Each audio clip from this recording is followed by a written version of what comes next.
Hello my friends, in this video we will be taking a look at the autosomal DNA results of a very interesting sample autosomal DNA results, but also the haplogroups, the mitochondrial and Y-DNA of a Slavic sample from Bursa in western Anatolia. This individual lived in the Byzantine period in Anatolia, but he is not a Byzantine, he is not a local. This individual is actually a Slav from somewhere in Eastern Europe that found his way to Byzantine region and settled in this region. So we're going to explore what his results are. We're going to explore what ethnicities he resembles with the G25 and various other ethnicity calculators, and we're going to see what his health and traits and results with trait predictor are. So let's start with illustrative DNA here. This is what he scores with illustrative DNA. He's labeled as Byzantine Slav Nikaea. Okay. The date is 68 decades to 82 decades after the minimum. So after the birth of Jesus. And he is closest here to Ukrainians from Zakarpattia, Ukrainians from Lvov, uh, Croats, Slovaks, Slovenes, Polacks, Czechs, Hungarians, and various other Eastern Europeans. So you can see he's closest to various Eastern European populations rather than being close to, who you would expect him to be close to when he lives in this location right here in Turkey, right? So it would be Turks or Greeks or maybe Bulgarians. But no, he is close to various Eastern Europeans. What's interesting as well is that his mitochondrial lineage is W6. That's not a very common lineage for me to see. I haven't seen that very often. And his Y-DNA is I2A.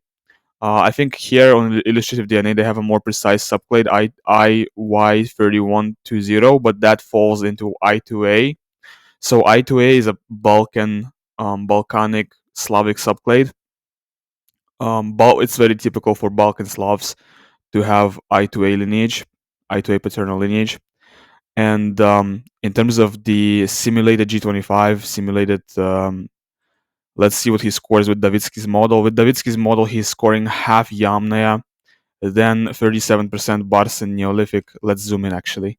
So half Yamnaya, 37% Barsen Neolithic, and 12% Western Hunter-Gatherer.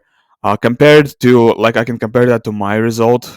For example, I'm also Eastern European. In comparison to my result, there's way too much Barsen Neolithic. So compared to like Russians, this person is a lot more southern. But obviously, compared to Anatolians or Turks or Greeks or like Bulgarians, this person is very northern. So he's just a typical Eastern European. He's like Hungarians or Slovaks or West Ukrainians in terms of ancestry. Let's close that. And I think I messed up the. Let's reset that. Okay. I did a little simulation for the G25, and here you can see he's getting modeled as a mixture of Russian, Polish, and also a little bit Macedonian. So that's what I was talking about. Relative to Russians and like Northern Slavs in general, this person has a little bit of a shift towards Balkans and south of Europe. So as you can see here with this model, he's getting modeled as a mixture of Russian plus Polish plus also 31% Macedonian. So relative to these Northern Slavic populations, he does have a Balkan shift, but obviously compared to like Turkish people, he's still very, very northern. And the closest populations are also Ukrainians from Zakarpattia. Are This is as southern as you can get. As like I should try to phrase myself better. If you are an Eastern Slav, this is as southern as you can be. Ukrainians from Zakarpattia. These are the most southern genetically Eastern Slavs that exist. Like Ukrainians from Lvov and Zakarpattia, there are no Eastern Slavs that are more southern than Ukrainians from Lvov and Zakarpattia. So these results make sense. So this individual is probably an Eastern Slav or maybe a Western Slav that is mixed a little bit with something from East Slav from the east of Europe as well. But this person also has some Balkan ancestry as well, is what I'm trying to say here, because these types of results where they score 31% Macedonian indicate that this person has some Balkan ancestry. Let's go ahead and see what he scores with my trait predictor. We're going to start with Nashakot first. So we're going to start with with appearance. So it looks like he has hazel or brown eye color. He's scoring 59% odds for hazel eyes and 36% odds for brown eyes. There is pretty much very little odds for any other eye color. Blue eyes 0.023. I mean, there is very little odds for any other eye color besides hazel or brown. So pretty much hazel or brown eyes is most likely the eye color that he has. For hair color, most likely he has black hair or dark brown hair or light brown hair. Although the overwhelming odds are for dark brown hair at 87%. There's like 3.6% odds for light brown hair and 6% odds for black hair. But the overwhelming odds are for dark brown hair in this case. So he most likely has dark brown hair. There is pretty much no chance of any sort of blonde or red hair for him. Actually, there is 2% chance of red hair. That's very interesting. So there is a little bit of a chance for red hair, but that's interesting. That's really cool. Okay. For skin color, there is a little bit of a mix here. So there is a little bit of a chance for olive. I should pronounce that better. There is a little bit of chance for olive skin. The majority of probabilities that he has white skin, and there is also chance for palest skin. There is also 2% chance for light brown skin, but we're not going to consider that. Most likely he has white skin tone. So let's consider these results. Most likely he has white skin. Most likely he has dark brown hair, and most likely he has hazel eyes. This type of coloring, I would say, is pretty typical for Southwest Ukrainians, which is the group that he is closest to with G25. So it's pretty typical. It's average Southwest Ukrainian pretty much. So nothing is surprising here. He's actually also scoring curly or wavy hair for hair texture, which is very interesting. And he most likely has a snub-shaped nose. Let's see what he scores for coloring-related variants. He has heterozygous genotype here, so already we know that with SNP3 he's probably not going to score blue. He has heterozygous genotype and blue haplotype 2. No light color variants here. Already we know he's probably going to score green or hazel or brown with SNP3. I think I'm inclined to think he's going to score brown, actually. He does not have BH3. And he has 2 light color variants in here in blue haplotype 4. That is really surprising. That is so unexpected. It's very rare. It doesn't play much of an impact. It doesn't have much of an impact in terms of eye color, but it is just unexpected. Okay, so I'm expecting that he would score Actually, I'm expecting brown with SNP3, but I don't know. I'm expecting brown with SNP3. Unfortunately, this genotype is not found in the file, so we can't know that. Actually, I think I'm gonna take that back because of this genotype. Probably not gonna be brown. Probably green or hazel with SNP3. Yeah, probably green or hazel with SNP3. That's what I'm expecting. Green or hazel with SNP3. And he does have some light color variants in MC1R that predispose him to ginger hair. Let's see what he scores with SNP3. Yes, I'm expecting green or hazel. Okay, let's see. What is he gonna score for eye color with SNP3? Oh, he actually did score brown. Okay, interesting. So he scored, but green or hazel is close. It is close. It's only 37 times more likely brown than green or hazel. So green or hazel is close here. So even though he scored brown, green or hazel is very close here. Interesting. I guess I was wrong. But yeah, the options were either brown or green or hazel with SNP3. So he did score actually brown with SNP3. Very interesting. Let's look at the phenotype oracle. And here, the closest phenotypes to him are this, which is I think it could also be a Balkan phenotype, but to me, I associate it with Western Europe. But it could also be very easily a Balkan phenotype, followed by this, which is a Eastern European phenotype for sure. But it could also be, you know what? I've seen French people and I've seen Hispanic people who look like this as well. So it could also be a Western European phenotype as well, followed by this, which is a also kind of like a general European phenotype. All of these are, I think, people overstate the differences between phenotypes in Eastern versus Western Europe. Really, uh, any phenotype that you can find in Western Europe, you can also find in the East of Europe. Any phenotype. The only real difference in Europe is North versus South, not East versus West. So really, it's like Greece and Spanish. What's the difference? Not really. There isn't any much difference. But like Greece versus Finnish, yeah, there is a difference. But anyway, let's look at the admixture, the phenotype oracle, real quick. So 50% this plus 50% that, closest mixture, very interesting. I think that's a very interesting mixture. So let's look at this. For example, the top looks very potato. If you look at the top looks like the definition of potato. It's a very round head. It has a very round facial features, kind of small eyes. Looks like a little bit like a pig. The nose is small and upward pointing, and the bottom is the opposite of potato. The bottom looks like very sharp facial features. It's very easy to draw. So and I take that into account when I create these phenotypes, and I set their values for the nose shape and everything else. I take that into account, what they look like, the aesthetics of it all. And then the second mixture, 50% this plus 50% that. This, I would say, this phenotype is not a potato phenotype whatsoever. It's closer to sharp, but it's not quite as sharp in terms of facial features as this corded northern phenotype on the bottom left. It's not quite as sharp in terms of features. Not quite as sharp. I would say in terms of ethnicity, all four of these phenotypes right here look Central or Southern European. All four of them.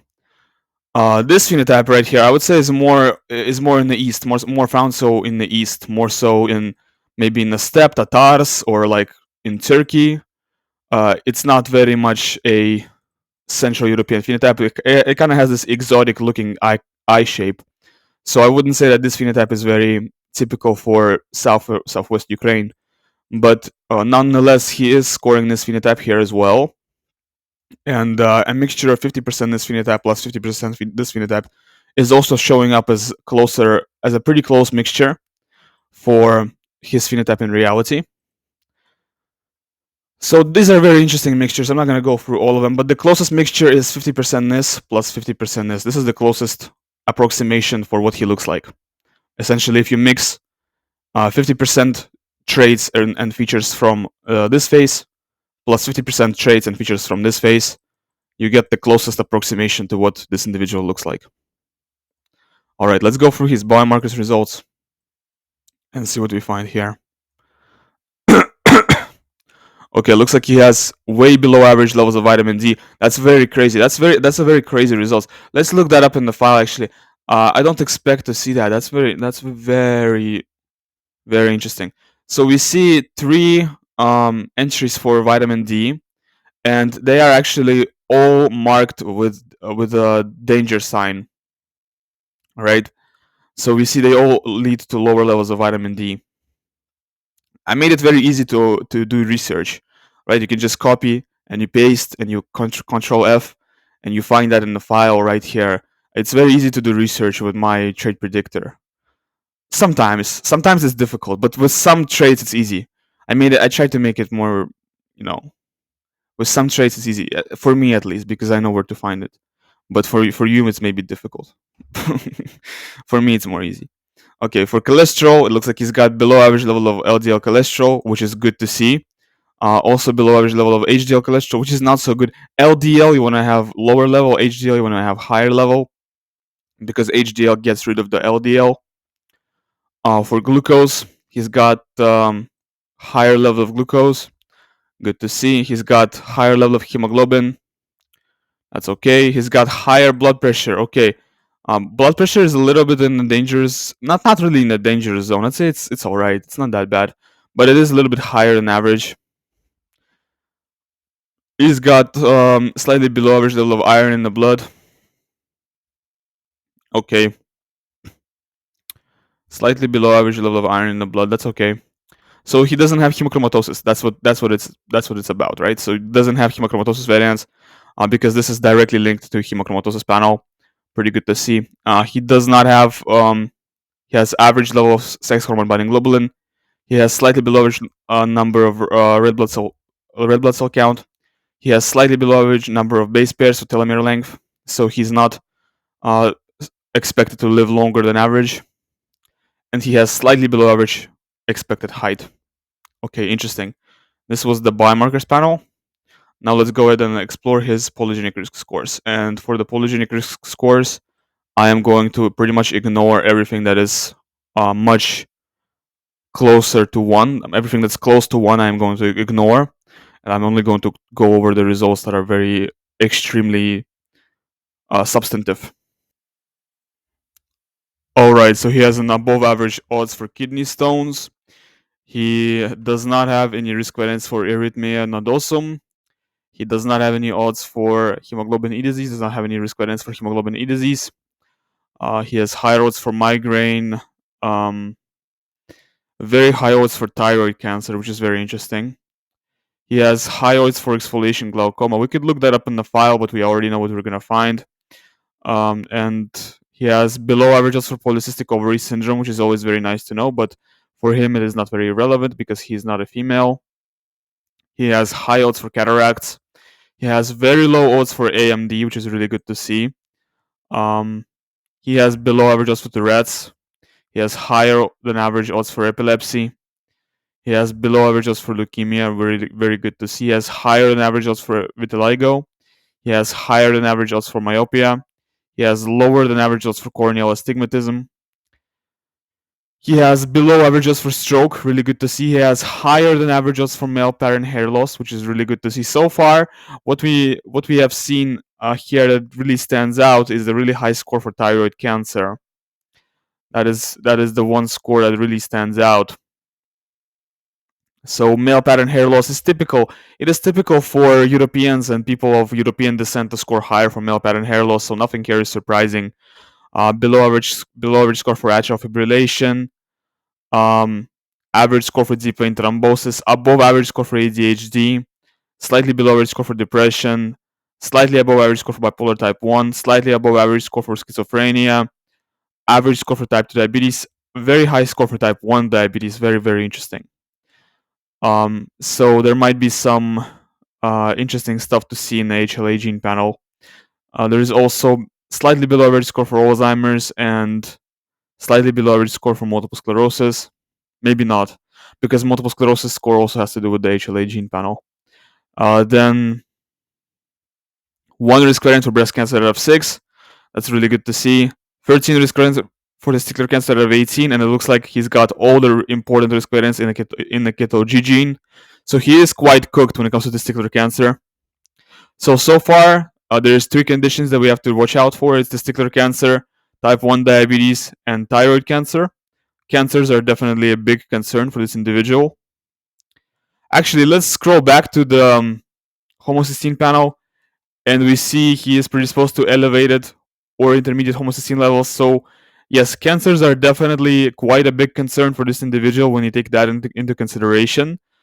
This panel also has a very big this panel is quite important when it comes to risks of various cancers.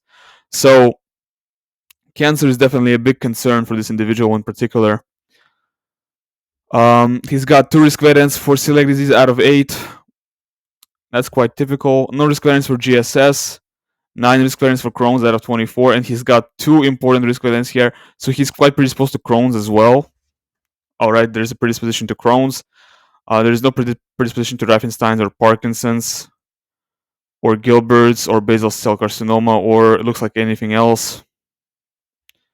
10 risk variants for allergies out of 20 total is quite high, so he is quite predisposed to allergies as well. And I am not seeing anything else here. So there's nothing much to worry about in this result besides the cancers, the various cancers, which includes thyroid cancer, the general cancers which are predicted for by the homocysteinuria panel and the homocysteine panel, and the testicular cancer. and also the type 1 diabetes, which I'm not sure, I might have mentioned that already. Alright, so this is what we know from looking at this risk scores. Let's go ahead and look at his monogenic traits, and we're going to see what he scores for that. So it looks like for warrior versus warrior, this individual definitely has a predisposition to being a warrior, which is very interesting. Kind of unusual for Europeans to score that, but he is scoring like a warrior, which means quicker dopamine reuptake, lower dopamine levels, and higher stress resiliency. Based on his genotypes in COMT, MAOA, and MAOB, he is scoring like a warrior, which means higher activity of the COMT and MAOA enzymes, which means lower dopamine levels, because these enzymes break down dopamine in the brain. Lower dopamine levels at all times means you have lower ability to motivate yourself and lower performance in low stress conditions. However, higher performance in high stress conditions, which is good for high stress resilience, which is why it's called the warrior phenotype, because these people tend to perform well under stress like a warrior.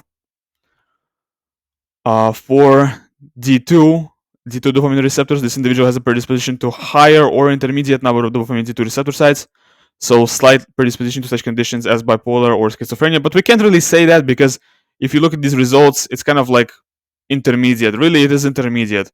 It's not like there is a strong predisposition to higher number of dopamine D2 receptor sites. It looks quite intermediate here, because if you look at the genotypes even, he's got no-go learner variants, but then he's got AA in TAC1.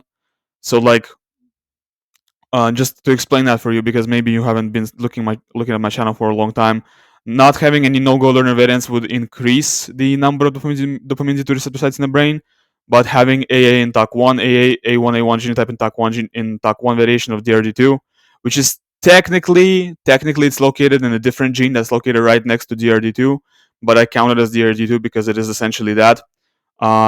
It leads to a much greatly decreased number of dopamine D2 receptor sites in the brain.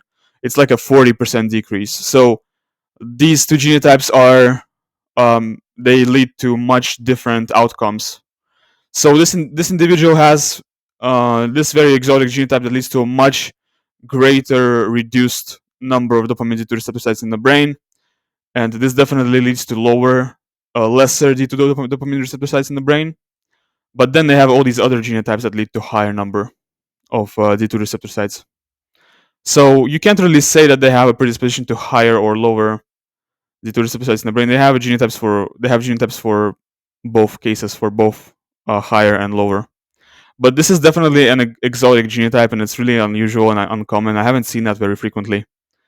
It also plays a part in the score for ADHD, and we remember this individual was scoring high for ADHD risk score. Let's look that up actually right now. I think it was 1.2.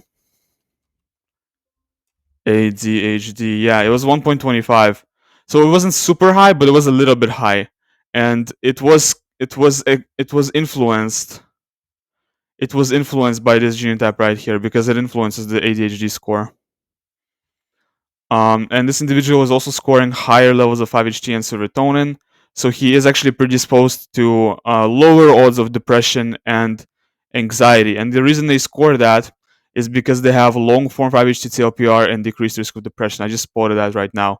Very, very interesting. So they actually have a very European genotype right here, long form 5-HT TLPR and decreased risk of depression. When it comes to odds for autism, it looks like they have intermediate odds for autism. For lactose persistence, looks like they have intermediate odds of lactose intolerance. And by the way, they're scoring intermediate odds of lactose intolerance, but really, if you look at the genotypes, they don't have a single variation for lactose persistence. So even though they're scoring intermediate, they really do not have a single variation for European lactose persistence whatsoever. So you have to use a little bit of critical thinking skills. This is what you would score: 44% for lactose intolerant and 51% for intermediate is what you would score if you have these three variations in your file, but you don't have a single variant for European lactose persistence. That is exactly what you will score if that's what you have in your file. That's how it will play out. So use a little bit of critical thinking skills here. For OXTR and empathy gene, he is scoring for higher level of empathy based on these three variations. Okay, let's see what else. For cardiovascular disease panel, he is scoring lower or intermediate odds of cardiovascular issues, which that is really good to see. I think for vitiligo, yes, we do see risk variance for vitiligo and HLA gene. I was expecting that because we saw high score for vitiligo in the polygenic risk score page. And for facial morphology gene panel, we see European genotypes in all the EDAR variations. Oh, that was very expected because we saw all the European phenotypes in the phenotype oracle. We see higher odds of protruding nasal bridge, larger nose size, thicker eyebrows, and lower odds of missing teeth. Really good to see. Now, something that is really interesting that I just spotted here is that he actually carries the micropenis mutation. Look at that. Carries the micropenis mutation. That's really interesting. That is very much thumbnail worthy. I'm gonna probably gonna put that in the thumbnail. This individual carries the micropenis mutation. That's beautiful. That's gonna go in the thumbnail. This is not the first time I'm saying this, so you guys know. At this point, you know this is a miscall because this is like the 20th time that I've found this in some genome that I've analyzed. At this point, you guys already know this is a miscall. So carries the micropenis mutation. You guys know what's up here, but you know it is what it is. Um, Mix of muscle types, likely more sprinter than an endurance athlete. And he has a genotype that leads to much larger brain volume. That is very rare, very interesting. Let's see what else can we talk about here. Yes, now when we talked about the homocysteine panel and predisposition to various cancers, we didn't talk about the reasons for the genotypes for the outcome here, right? And one of the big reasons for this genotype is this genotype right here in MTHFR, which leads to 10 to 20% efficiency in processing folic acid and high homocysteine levels. This genotype plays a very big role, a very, very major role in the homocysteine gene panel. In the homocysteine panel, very big role, one of the biggest roles ever. And there's also this genotype which also plays a role, but this genotype would lower the homocysteine level, whereas this genotype would actually increase it by a big factor. Okay, he's predisposed to higher odds of alcoholism. And for rare diseases and trace panel, let's look at the rare diseases and trace panel. 10 times higher odds of exfoliation glaucoma. We already saw that. We already knew that. 20 times increased risk of ankylosing spondylitis. That's very interesting. But that is not thumbnail worthy because we see that all the time. This is very common to see. I'm not going to put that in a thumbnail. What I am going to put in a thumbnail is the micropenis. Significantly increased risk for rheumatoid arthritis and systemic sclerosis. Once again, I'm not going to put that in the thumbnail. What I am going to put in the thumbnail is the micropenis.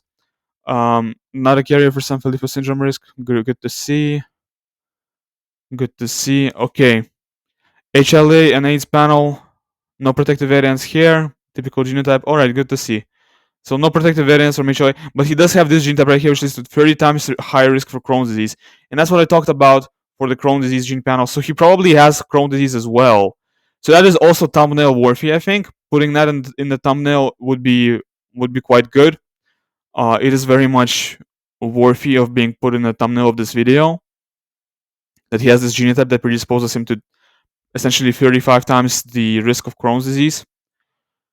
But yeah, that's interesting. That's very interesting. That is very interesting. Now for the HLA gene panel, he is scoring actually lower odds of autoimmune disease, but he does have 16% odds for highest odds of autoimmune disease, which is pretty high as well. What I did very recently, like literally like yesterday, well not yesterday, but like last week, is I separated the HLA genotypes into a separate sub window that you can open by pressing this button, and you can actually look at the genotypes that go into this panel. So it's very interesting. You just open this sub window, and you can look at the genotypes that go into this panel. So for this individual, you can see what genotypes and what HLA genes went into this result. But we're not going to do that here. It's way too boring, way too difficult. So what's interesting is he's still scoring lower odds of autoimmune disease. So why is the very high score for type 1 diabetes? Let's scroll up a little bit. 1.6 times risk for type 1 diabetes, highest odds for type 1 diabetes, slight decrease in risk of type 1 diabetes. Okay, lower risk of type 1 diabetes. I don't understand why the very high score for type 1 diabetes then. Okay, maybe there's something else that contributed to type 1 diabetes risk score then. Something that doesn't go into the panel. Something that isn't displayed on the panel. That's very strange. Let's count it. We can count it. Hold on. Diabetes. Okay, type 1 diabetes for 13 variations, right? 13 variations. Let's count it. That's 1, that's 2, that's 3, that's 4, that's 5. Yeah, okay, so there's a bunch of variations that just don't go on the panel. Yeah, that makes total sense. Yeah, that makes total sense. Yeah. Okay. Okay. Okay, so for the muscular dystrophy myopathies, no risk variance for that, no risk variance for ADL. For color blindness panel, no risk variance for color blindness in OPN1MW or OPN1SW. For obesity, he's predisposed to intermediate or higher odds of obesity. That's very interesting. I haven't seen that very frequently. Based on 1, 2, 3, 4, 5 SNPs. So based on these 1, 2, 3, 4, 5 SNPs, he's predisposed to slightly higher odds of obesity. That's because he is homozygous for Fat gene variants in FTO. Very, very interesting. Once again, I have not seen that very frequently. Very interesting. For syncope panel, based on 4 SNPs, he has got higher odds of syncope. Syncope is essentially when you faint due to loss of blood flow to your brain. And for CLT-CL1, he's got 1 copy of the hunter-gatherer and 1 copy of the farmer variant, which leads to intermediate ability to process carbs and sugars. And finally, for the blood group panel, we're going to skip through all of this because this is all very difficult to digest. For the blood group panel, he's got blood type A. Very interesting, very unusual blood type. We don't see it very frequently. We mostly deal with blood types O, but usually the blood type that we deal with is type O. But in this case, this individual has blood type A. Very, very unusual, atypical, um, unique blood type. Well, this was I10430, Byzantine Slav from Marmara. Make sure you leave a like on this video if you enjoyed it. Make sure you, support my channel. Maybe you donate a little bit. Maybe you, if you wanna suggest some video or buy the sample from me, you're free to do that. Also, in the description of this video will be the links to buy my trade predictor executable, and very soon there will be an update. I will be releasing some very big updates. I will be working, and I'm working on a very big update to my trade predictor, and it's going to be version 14. It's going to come out very soon, and I'm probably going to do a sale, lower the price a little bit for a couple, maybe days, maybe a week, and that is also going to be on my itch. I'm going to do some advertisement and try to do a sale. Try to do that.